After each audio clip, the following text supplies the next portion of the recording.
West ബാങ്കിൽ ഒരു മാസത്തിലേറെയായി ബന്ദികളാക്കപ്പെട്ട Indian പൗരന്മാരായ 10 നിർമ്മാണ തൊഴിലാളികളെ ഇസ്രായേൽ മോചിപ്പിച്ചിരിക്കുകയാണ്.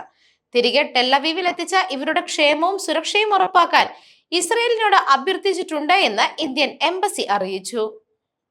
ഒരു മാസത്തിലേറെയായി തടവിലായിരുന്ന ഇന്ത്യയിൽ നിന്നുള്ള തൊഴിലാളികളെ ഒറ്റ രാത്രി കൊണ്ട് രക്ഷപ്പെടുത്തിയതായി ഇസ്രായേൽ മാധ്യമങ്ങളാണ് റിപ്പോർട്ട് ചെയ്തത്. നിർമ്മാണ പ്രവർത്തനങ്ങൾക്കായിട്ടാണ് ഇവർ ഇസ്രയേലിലെത്തിയത്. ജോലി വാഗ്ദാനം ചെയ്താണ് വെസ്റ്റ് ബാങ്കിലേക്ക് എത്തിച്ചത്.